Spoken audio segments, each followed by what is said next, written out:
ফেতরা শস্য দিয়ে দিতে হবে, টাকা নয়। টাকা দিয়ে ফেতরা আদায় হবে না, টাকা দিয়ে ফেতরা আদায় হবে না, টাকা দিয়ে ফেতরা আদায় হবে না। সারা পৃথিবীর মানুষ সবাই যদি টাকা দিয়ে ফেতরা দেয়, সবাই পাপী। ভারত, বাংলাদেশ, পাকিস্তানের শতকরা ৯৫ জন লোক মাঝাবি, মাঝাব মানে তারা ইরাকের পরিমাপ অনুযায়ী ৩.৫ কেজি ধরে ১.২ কেজির দাম ধরে টাকা দেয়। ওরা মাঝাব মানতে মজবুত, যার কারণে বিবেচনা করা লাগে না। বাস সেই কালে মুআবিয়া রাদিয়াল্লাহ, সেই কালে আবু সাইদ খুদরি রাদিয়াল্লাহু তাআলা মুআবিয়ার কথা মানেননি, বলেছেন যে যা রাসূলের যুগে করেছি করবই। একসা শস্য, একসা গম, একসা চাউল, একসা পনির, একসা খাদ্য, নাহলে একসা আটা, যেটা সহজ হয় একসা। যেটা সৌদি আরবের মদিনার সা ২.৫ কেজি বা ২ কেজি ৪০০ গ্রাম বা ২.৫ কেজি, ২ কেজি ৫০০ গ্রাম। শুনুন সম্মানিত দিনী ভাই বোন, রমজান মাসে মাওলানা সাহেবদেরকে ইফতারি দাওয়াত দিতে হবে না। মাওলানা সাহেবকে দাওয়াত দিয়ে খাওয়ায় না, ওটা করতে হবে না। যে কোনো মানুষকে ইফতার করানোর চেষ্টা করবেন, তাহলে ও সিয়াম পালন করে যত নেকি পেয়েছে আপনিও পেয়ে যাবেন। রমজান মাসে মসজিদ ভিত্তিক সবাই মিলে একসাথে প্রতিদিন এরকম নিয়ম পালন করা হবে না, এতে খালি গন্ডগোল হইচই হয়। তবে যদি শিক্ষামূলক ব্যবস্থা থাকে, যেমন জামিয়া সালাফের পক্ষ থেকে আছে, প্রায় ৫৫০ মসজিদে মক্তব চালু হবে, প্রশিক্ষণ চালু হবে সামনের ১ তারিখ থেকে, এবং তাদের খাওয়া থাকা আসা ফ্রি থাকবে। রাজশাহীতে, অন্যান্য জায়গাতে প্রশিক্ষণ থাকবে, সেখানে প্রশিক্ষণে উপস্থিত হয়ে আপনি ইফতার করতে পারেন। সেটা হলো শিক্ষার কারণে। আপনি এমনিতে গ্রামের লোকেরা এক জায়গাতে প্রতিদিন ইফতার করবে, সব টাকা পয়সা জমা হইচই করবে, চিল্লাচিল্লি করবে, এতে ইবাদতের ঘাটতি। জরুরি রমজান মাসে কাজ কম করতে হবে। রমজান মাস আসলে মানুষ মনে করে 11 মাস যে ব্যবসা করেছি 1 মাসে করে নেব 11 মাসের সমান। যদি তাই হয় তাহলে কাপড় বিক্রেতা যেখানে যারা কাপড় তৈরি করছে সেখানে ওই লোকজন ব্যস্ত, তারপর দোকানদার ব্যস্ত, দেখবেন যে খালি ব্যস্ততায়। কিসের? তাসবিহ তাহলিল কিচ্ছু নাই। ইফতারি তো 16 আইটেমের, তো যারা বানাচ্ছে তারাকে বানাতে হবে না, তো ব্যস্ত। বানাচ্ছে তো কিনতে হবে না, তারা বিক্রিতে ব্যস্ত। কেউ ইবাদতে ব্যস্ত নেই, সব খালি লেনদেনে ক্রয় বিক্রয়ে ব্যস্ত। তো যদি রমজানকে মূল্যায়ন করতে চাই, তাহলে কম খাও, কম কথা বলো, কম ঘুমাও, কম খাও, কম কথা বলো, কম ঘুমাও। আমাদের চাঁপাইনবাবগঞ্জে মহিলারা হাতের রুটি বানায়, বাস লবণ দিয়ে হাতের রুটি খাওয়া হয় ইফতারির সময়, কিছুই লাগে না। সুন্দর সহজ, আজকেও কাছাকাছি তাই। কাজেই ইফতারি কম সাজান, রমজানকে বেশি মূল্যায়ন করেন। সম্মানিত দিনী ভাই বোন, কাঁচা ডাল দিয়ে মেশাক করলে সিয়ামের কোনো ক্ষতি হয় না। পেস্ট দিয়ে দাঁত পরিষ্কার করলে সকালে দুপুরে কোনো কিছু সমস্যা হয় না। তারপর ভুল করে কিছু খেয়ে নিলে সমস্যা হয় না। দিনে স্বপ্নদোষ হলে সিয়ামের কোনো সমস্যা হয় না। বিষয়গুলি খুব খেয়াল করে রমজানকে যথাযথভাবে মূল্যায়ন করার চেষ্টা করবেন। বেশি বেশি দোয়া করবেন, কান্নাকাটি করবেন। ওই যে ওখানে 2টা মেয়ে বসে আছে, একটা নিজের মেয়ে, একটা সৎ মেয়ে। ওর মা বলেছে বসে থাক। তো একটু পরে নিজের মেয়েটা উঠে আসছে, তখন মায়ে বলছে অসম্ভব অসম্ভব অসম্মতে কোলে নিল। এবার সৎ মেয়েটা উঠে আসলো, তখন বলছে তুই ঢলি করে তোর দাঁত ভেঙে দেবো, বস যা, বস ওখানে বস। হলো সৎ মা। তো এখন বললাম এটা হলো তোমার সৎ বাপ, এই জন্য তোমার অবস্থা এরকম। বাপ দেখবে 1 মিনিট, বাপ কাকে বলে? দেখো, এদিকে খেয়াল করে গল্প করো না। বাপ কাকে বলে দেখাচ্ছি 1 মিনিট। বুখারী মুসলিমের হাদিস। আয়েশা রাদিয়াল্লাহু তাআলা আনহা বলেন, একদা আমরা যুদ্ধ করে আসছিলাম, রাসূলের সাথে আমরা আছি, এক জায়গাতে অবস্থান করতেই আমার গলার হারটা হারিয়ে গেল। আমি আবার আমার বড় বোনের কাছ থেকে হারটা ধার করে চেয়ে নিয়ে এসেছি। আয়েশার বড় বোনের নাম কি বলেন তো দেখি? আসমা। আমি আমার বড় বোনের হারটা, গলার হারটা ধার করে চেয়ে নিয়ে এসেছি, আমি গলায় দিয়ে থাকবো। সেই জন্য মানুষের জিনিস মানুষ নিতে পারে। গলার হার হারিয়ে গেল, খুঁজে পাই না, যেতেও পারি না, এখানে পানিও নেই, অজুও করতে পারি না, সলাতের টাইম হয়ে গেছে, সলাতও আদায় করতে পারি না। ভালোই, সবাই বিপদে। তো জনগণ আমার আব্বাকে গিয়ে বলল, আপনি জানেন ঘটনা কি? কি হয়েছে? আপনার মেয়ে হার হারিয়েছে, তো খুঁজে পাওয়া যায় না, তো যেতেও পারি না, পানিও নেই, অজুও করতে পারি না, সলাত আদায় করতে পারি না, তাই এইটুকু অপরাধ। এখন আয়েশা বলছেন আমার আব্বা আসলেন, ওই সময়তে আয়েশার যেটা অবস্থা, সে অবস্থা যদি আমাদের দেশের পিতারা দেখে তাহলে ওইদিকে যাবে না, উল্টা ফিরে যাবে। সেটা কি? আয়েশা রাদিয়াল্লাহু তাআলা আনহা বলেন, যখন আমার আব্বা আমার কাছে আসলেন, এসে কয়েকটা কিল আমার এই পেটের, এই পিঠের, পেট, শরীরের এক সাইডে এত জোরে মারলেন, আমার স্বামী আমার উরু আমার রানের উপরে মাথা দিয়ে না ঘুমালে আমি দূরে সরে যেতাম মায়ের কারণে, এত জোরে মারলেন, কয়েকটা কিল মারলেন। তো আমাদের দেশে মেয়ের উরু রানের উপরে মাথা দিয়ে যদি জামাই ঘুমিয়ে থাকে, তো শ্বশুরকে ওখানে যাবে? একটু দেখে তো উল্টা ফিরে আসবে। এটা আমাদের দেশের স্বভাব, তাই না? তাই গতি নেই। তা আয়েশা রাদিয়াল্লাহু তাআলা আনহা বলেন, মুহাম্মদ সাল্লাল্লাহু আলাইহি সাল্লাম আমার স্বামী আমার উরু রানের উপরে মাথা দিয়ে ঘুমাচ্ছেন, আমার আব্বা আসলেন, ফাল্লাকাজানি লাকজাতান শাদীদা, খুব জোরে আমার শরীরের উপরে আঘাত করলেন, কয়েক কিল। তাতে মনে হলো আমার স্বামী আমার উরু রানের উপরে মাথা দিয়ে না ঘুমালে মায়ের কারণে দূরে সরে যেতাম, এত জোরে মারলেন। সবচেয়ে বড় মানুষে মারলেন, সবচেয়ে বড় মহিলাকে মারলেন, সবচেয়ে বড় মানুষের সামনে মারলেন, দিন দুপুরে মারলেন, খোলা মাঠে মারলেন, প্রায় 1400 মানুষের সামনে মারলেন, পূর্ণ যুবতী মেয়েকে মারলেন, বিবাহদারী মেয়েকে মারলেন, জামাইয়ের সামনে মারলেন, হাত দিয়ে মারলেন, সবচেয়ে বড় মানুষে মারলেন আবু বকর সিদ্দিক রাদিয়াল্লাহু তাআলা। আদম থেকে নিয়ে কিয়ামত পর্যন্ত নবী রাসূল ব্যতীত যত মানুষ এসেছে, যত মানুষ আসবে, সবার চেয়ে দামি আবু বকর সিদ্দিক রাদিয়াল্লাহু তাআলা। যাকে মারলেন ইলহনের আয়েশা, হাওয়া থেকে নিয়ে কিয়ামত পর্যন্ত যত মহিলা এসেছে, যত মহিলা আছে, যত মহিলা আসবে, সবার চেয়ে দামি। আর যার সামনে মারলেন ইনি তো আর বলবো কি, ইনি হলেন মুহাম্মদ সাল্লাল্লাহু আলাইহি ওয়াসাল্লাম, ইনি হলেন জামাই। জান্নাতের গেটে লেখা আছে সর্বপ্রথমে যিনি এই জান্নাতে প্রবেশ করবেন তিনি হলেন মুহাম্মদ সাল্লাল্লাহু আলাইহি ওয়াসাল্লাম। সবচেয়ে বড় মানুষে মারলেন, সবচেয়ে বড় মহিলাকে মারলেন, সবচেয়ে বড় মানুষের সামনে মারলেন, জামাইয়ের সামনে মারলেন, বিবাহদারী মেয়েকে মারলেন, পূর্ণ যুবতী মেয়েকে মারলেন, মেয়ের উরু রানের উপরে মাথা দিয়ে জামাই ঘুমিয়ে আছেন এই সময়ে মারলেন, খোলা মাঠে মারলেন, প্রায় 1400 মানুষের সামনে মারলেন, দিন দুপুরে মারলেন, হাত দিয়ে মারলেন। এত বড় বাপে এত বড় বেটিকে এত বড় মানুষের সামনে মেরে দিলেন। আর আপনার মেয়েটা ক্লাস 10-এ পড়ে, সারাদিন ঢং ঢং করে ঘুরে বেড়াচ্ছে, মাথার চুল ছোট করে, ভুরু বইয়ে চিকন করে, নখ বড় করে, নেল পালিশ দিয়ে, আপনি তাকে একটা ধমক দিতে পারেন না? আপনি আবার বাপ, আপনার মতো বাপ বেঁচে থাকার চেয়ে মরে যাওয়া ভালো। চিন্তা করিয়েন না, ইয়াতিমের লালন পালন জামিয়া সালাফিয়া করে 519 জন ইয়াতিম আছে।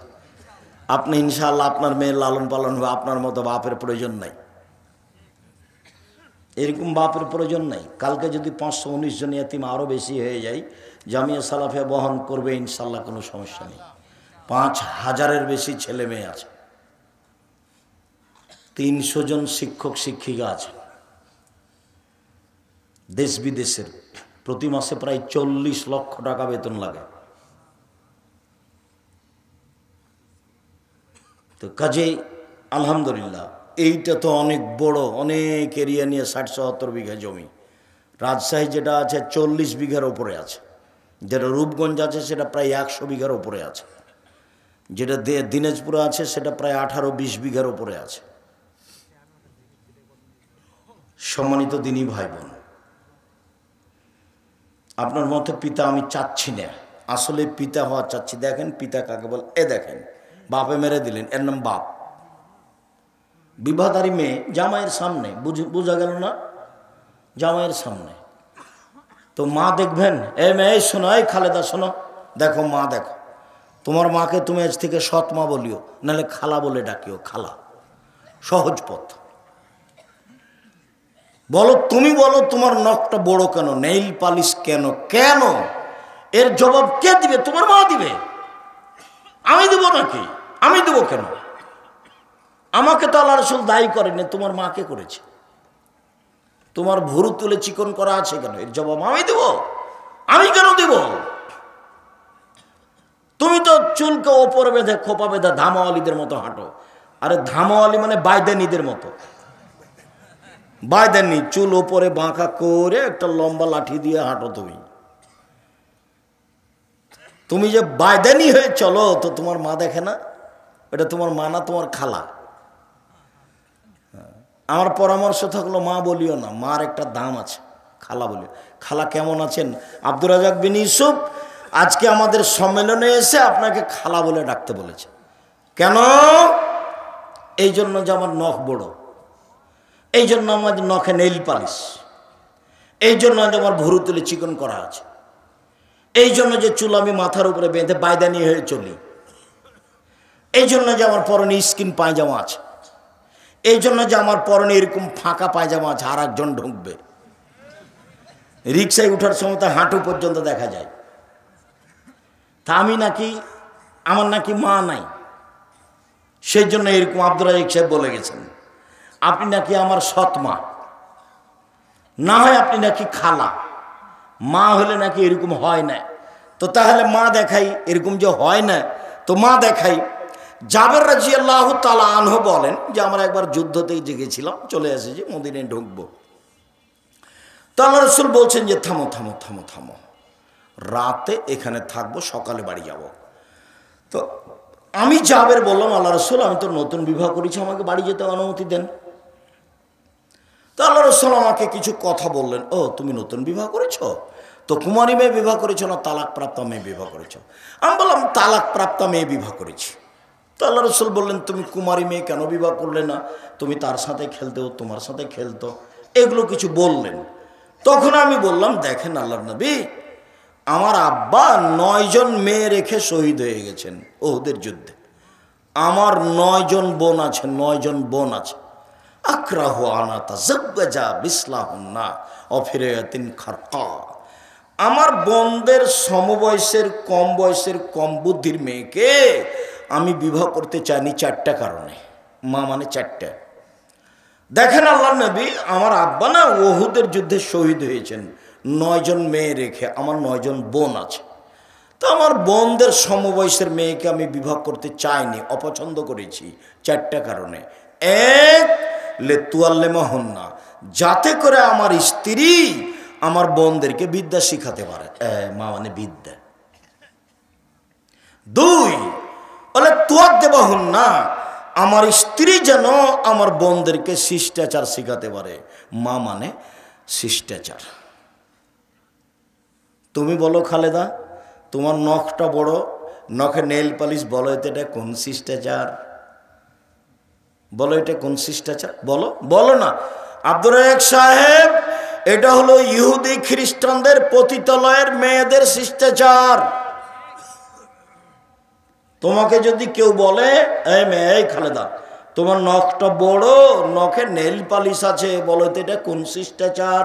তখন তুমি বলবা, জি এটা হলো ইহুদি খ্রিস্টানদের পতিতালয়ের মেয়েদের শিষ্টাচার। 2, বলো তো তোমার পায়ে স্কিন পায়জামা কেন পরনে?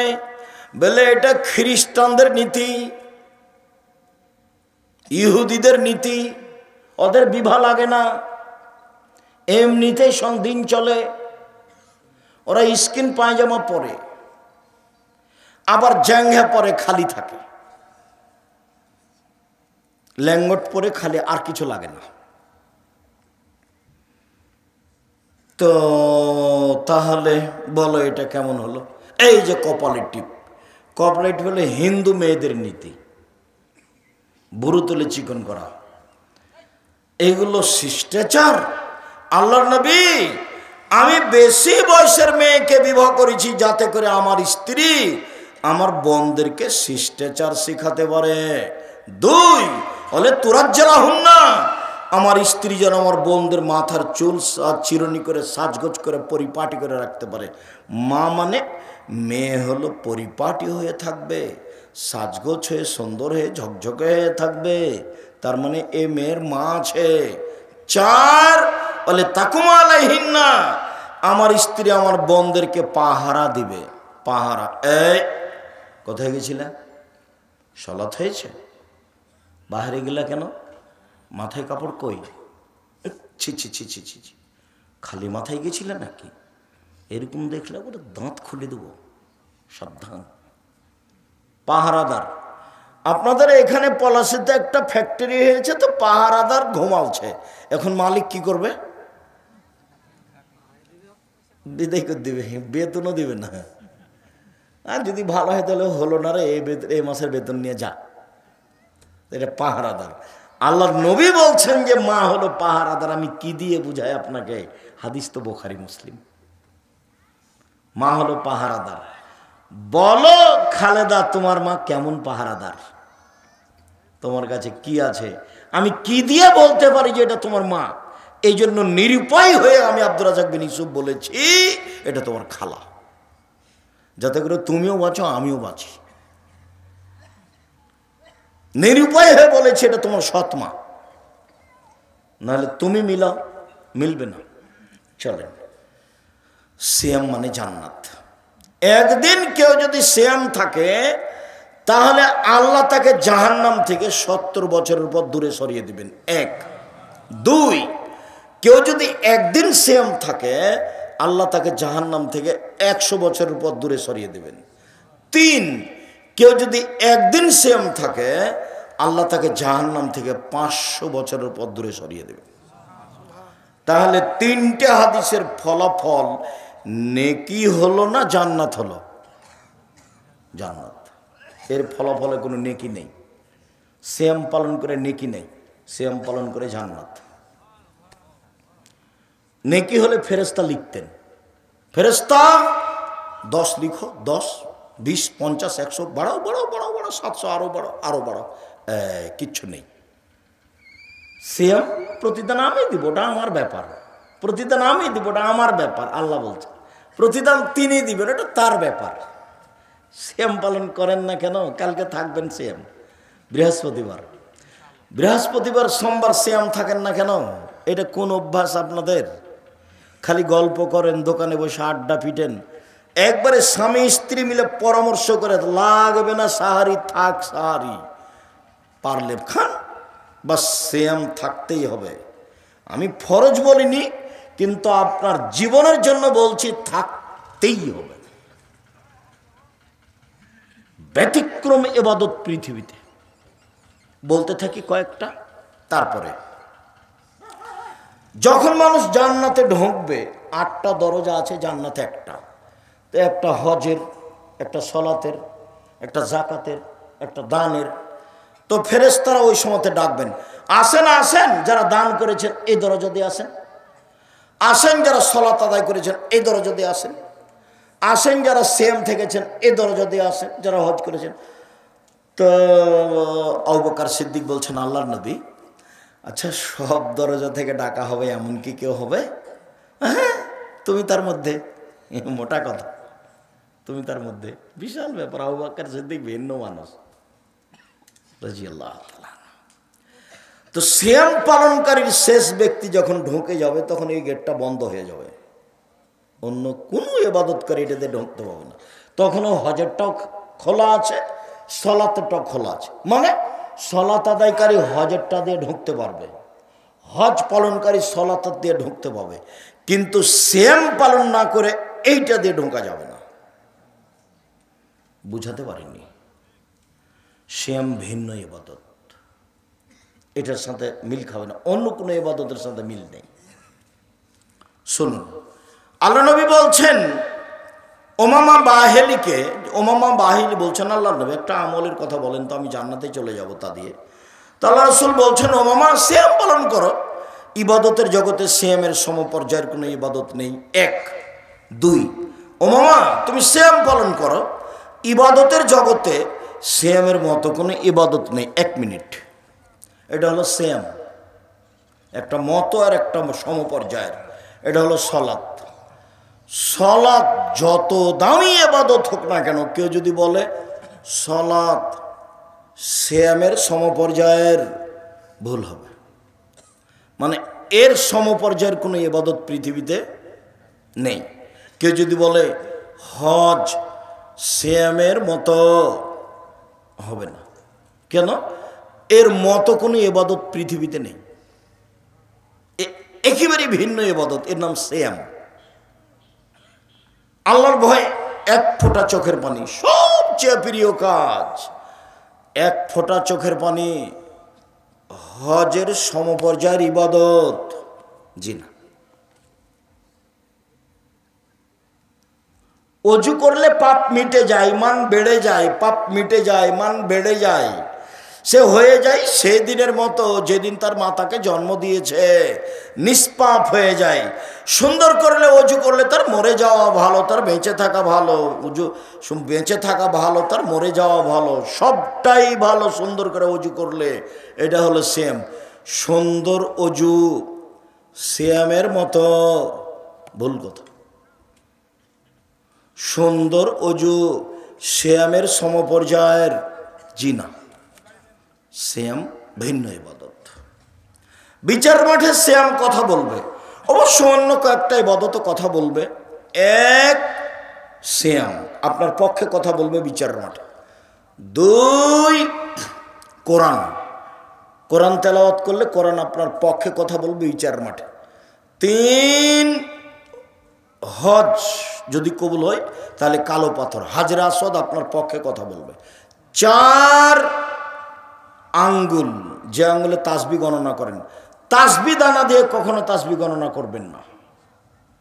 পাঁচ, যদি আমানতদারি থাকে তাহলে পুলসেরাত পার হওয়ার সময় আমানতদারি একদিকে থাকবে। আর সদাচরণ ভাইয়ের সাথে বাপের সাথে যদি থাকে তাহলে এই সদাচরণ পুলসেরাতের আর এক দিকে থাকবে, এভাবে থাকবে। এই ছেলে ঘুমিয়ে গেছো নাকি? এদিকে দেখো। এটা হলো আমানত, আর এটা হলো রাহিম, সদাচরণ। ভাইয়ের সাথে গন্ডগোল করো নাকি?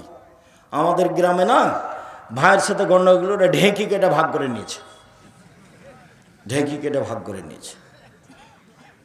আর ঝগড়ার সময় বলছে থাম থাম, আমি তো এখন দিয়ার ছেড়ে বরেন্দ্র এলাকায় চলে যাব 13 পাড়ার দিকে, এমন লোকের কাছে আমার জমিটা দিয়ে যাব যে তোকে গুতাতে পারে, গুতাতে পারে। ভাই বলছে ভাইকে। এরা দল করতে গিয়ে আরো এরা নোংরা হয়ে গেছে। আমি বলিনি, কতদিন বলেছি, দুই বোন একসাথে জন্ম নিয়েছে, দেখতে সুন্দরী, নম্র, ভদ্র, পড়াশোনা করেছে, মাস্টার ডিগ্রি পাস করেছে। একজন আর একজনকে ছেড়ে থাকতে পারে না। দেখা গেল একজনের বিবাহ হলো আওয়ামী লীগ লোকের সাথে, একজনের বিবাহ হলো বিএনপি লোকের সাথে। কয়েকদিন পরে তারা আপোষে আর কথা বলে না। এটা কি হলো বলো? তুমি না দল করে দেখো, আমাকে তুমি কেমন ভালোবাসো আমি তোমাকে জানি না, খুব ভালোভাবে জানি। তোমার সাথে যখন আমি ছিলাম তখন আমি খুব মিঠাই ছিলাম, কয়েকদিন পরে দেখি আমি একবারে তিতার বেশি তিতা হয়ে গেছি। কি করলাম আমি? আমি তোমার জমি দখল করেছি? আমি তোমার জমি দখল করেছি? আমি তোমার প্রতিবেশী? মাথায় গোবর আছে, সবটুকুই গোবর, হুঁশ বুদ্ধি নেই। আমি বলেছি যেটা সেটা মানবেন। 1 5 ওয়াক্ত সালাত, 2 হালাল রুজি, 3 কোরআন তেলাওয়াত, 4 আড্ডা পিঠা হারাম, বাস জান্নাত হবে ইনশাল্লাহ। এই ছেলে, 4টে জিনিস: 1 5 ওয়াক্ত সালাত, 2 হালাল রুজি, 3 কোরআন তেলাওয়াত, 4 আড্ডা পিঠা হারাম, দোকানে বসবে না, জান্নাত হবে ইনশাল্লাহ। দিন মজুরি করে খাবা, 500 টাকা ইনকাম করবে, সন্ধ্যায় শেষ হবে, জান্নাত হবে ইনশাল্লাহ। সম্মানিত দিনী ভাই বোন, বলছিলাম সিএমের ব্যাপারে রাসূল সাল্লাল্লাহু আলাইহি ওয়াসাল্লাম বলেন যে আল্লাহ তাআলা বলেন, সিয়াম আমার ব্যাপার, প্রতিদান আমি দিব। সিয়াম ভিন্ন ধরনের ইবাদত। একটু নফল সিয়াম বলি। নফল সিয়াম 1 শাবান মাসে 1 থেকে 15 দিন এক টানা। উল্লেখ্য যে মহিলা বৈঠকে চাঁপাইনবাবগঞ্জ, রাজশাহী, নওগাঁ, নাটোর এসব জেলাতে বলেছে, বুবু 27শে রজবে রোজা রাখো বুবু, জান্নাত পাবা বুবু। মানে 27শে রজবের যদি আপনি রোজা থাকেন, তাহলে খালি জাহান্নামে ঢুকতে বাকি আছেন, খালি মরলেই। কেন? এটা বিদাত, আল্লাহ রাসূলকে অপমান করা হবে, আল্লাহ রাসূলকে অপমান করা হবে, বাঁচার কোনো পথ নেই। খুব খেয়াল করে থাকবেন। সম্মানিত দিনী ভাই বোন, আমি ছেলেরা আছে, এই এমনিতেই আমরা তো এখনো আপনাদের কাছে যেদিন কাজে মাঠে নামবো, অবশ্য ইট এসেছে, রড এসেছে, আসছে মনে হয়, বালু এসেছে, কাজ শুরু হয়ে গেছে, হয়তো বা বাস্তব শুরু হতে দেখা যাচ্ছে 2-1 দিন। তো সেদিন আপনাদেরকে বলবো সময়ের গতিতে। আজকে বৈঠকি দানে অংশগ্রহণ করবেন সবাই ইনশাআল্লাহ। আমিও আপনাদের সাথে থাকছি, যেটুকু সম্ভব। ছেলেরা আসলে মানে একজনও ফিরিয়ে দিবেন না, নিজের কাছে না থাকলে আরেকজনের কাছে 10 টাকা নেবেন, 10 টাকা হোক। আর 10 টাকা মানে 10 টাকাই দিতে হবে তা নয়, যাতে করে কিছু হয়, যাতে করে খরচটা আছে 200-500 যা সম্ভব হয়। ছেলেরা আসলে আর একদিকে আমার দিকে চেয়ে থাকবেন, ছেলেরা কেউ আসলে ওকে ফিরিয়ে দিবেন না। এদিকে দেখেন, আল্লাহ রাসূল বলছেন, আল ইয়াদুল উলিয়া খায়রুম মিন ইয়াদিস সুফলা, দেওয়া হাত ভালো নেওয়া হাতের চেয়ে। সব সময় কোনো দিন ফকিরকে ফিরাবেন না। বাড়ি থেকে বের হলে খুচরা টাকা নিয়ে বের হবেন, সাথে যদি 500 টাকা 1000 টাকা নোট থাকে, তখন ফকির আসলে বলে মাফ করো, তাহলে মাফ করো, এরকম নয়। 5 টাকা 10 টাকা রাখবেন সব সময়, যাতে করে ফকির ফিরে যেতে না পারে।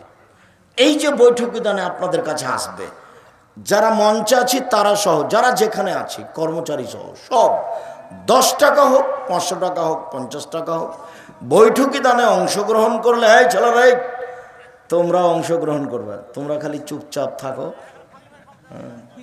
তোমরা টাকা পয়সা ইনকাম করো কি করো না, খালি আমাকে বলে যে ওরা ইনকাম করে, কি যে করো আল্লাহ ভালো জানে। হতে পারে, আমি তো আর তোমাদের ফাংশন বুঝি না, তোমাদেরকে দেখি যে তোমরা আগ্রহ সহকারে বিভিন্ন জায়গায় যাও। বারাকাল্লাহ, জাযাকুমুল্লাহ খাইর, তাকাব্বাল আল্লাহ।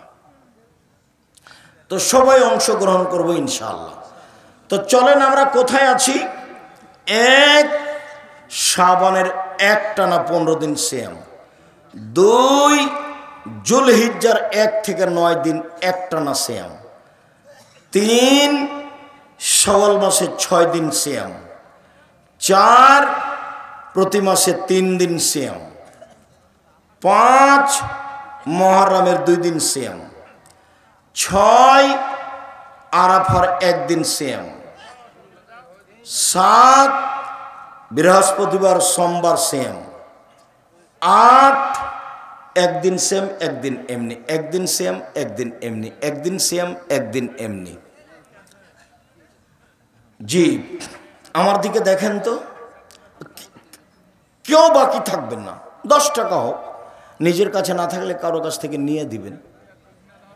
যেই পরিমাণ দিবেন সেই পরিমাণ পূর্ণ হবে, যেই পরিমাণ দিবেন না সেই পরিমাণ ক্ষতি হবে। ও আল্লাহ রাসূলের কথা, বুখারী মুসলিম, ক্ষতি হবেই, কাউকে বলা লাগবে না। কিভাবে হবে তো জানে, আল্লাহ জানে। সম্মানিত দিনী ভাই বোন, আবার আপনাকে আমি নফল সিয়াম দেখিয়ে তাড়াতাড়ি ফরজ সিয়াম দেখাবো, আর কয়েকটা ফতোয়া। দিনী বোনেরা একটু বসেন, কথা বুঝতে পারছেন কি না? কুমিল্লার মতন নাকি খুলনার মতো 1-1 ঘন্টা যখন বক্তব্য হয়েছে, তখন মহিলারা বলছে কই বক্তব্য তো দিচ্ছে না, খালি কথা বলছে। তো চলো যাই, আজ মনে হয় আর বক্তব্য দিবে না। বক্তব্য মানে কণ্ঠস্বর, বক্তব্য মানে কি? কণ্ঠস্বরে বক্তব্য হতে হবে, তাহলে এটার নাম হলো বক্তব্য। আর যদি কথা বলে খুব রাগ করে, তো এটা হলো কথা, এটা বক্তব্য নয়। তোরা 1-1 ঘন্টা দেখলো যে কই কথা বলছে, খালি বক্তব্য তো দেয় না, তো চলো যায়, আজ মনে হয় বক্তব্য দিবে না। এরকম যেন হয় না, এটা কিন্তু রাজশাহী। যে এমনটা হয় না যেন এটা খুলনা নয়, এটা রাজশাহী। সম্মানিত দিনী বোন, দেখেন তো, সিয়াম থাকবে নফল সিয়াম। 1, সামনে বছরের সাবান বেঁচে থাকলে 1 থেকে 15। 2, জুলহিজ্জা আসছে 1 থেকে 9। 3, শাওয়াল 6 দিন আসছে। 4, প্রতি মাসে 3 দিন, সবার জন্য ভালো। 5, মুহররমের 2 দিন, সবার জন্য ভালো। 6, আরাফার 1 দিন, সবার জন্য ভালো। 7, বৃহস্পতিবার সোমবার রিপোর্ট পেশ করা হয়। 8, একদিন সেম একদিন এমনি, একদিন সেম একদিন এমনি। চলেন, রমজান মাস আসলে সব দরজা খুলে দেওয়া হয়, আকাশের জান্নাতের দরজা খুলে দেওয়া হয়, রহমতের দরজা খুলে দেওয়া হয়। 3টে। 1, আকাশের দরজা। 2, জান্নাতের দরজা। 3, রহমতের দরজা। মানে 24 ঘন্টা সমান, 24 ঘন্টা সমান। 1 মিনিট ঠিক দুপুর হলে আকাশের দরজা খুলে দেওয়া হয়। আল্লাহ রসুল ওই সময়তে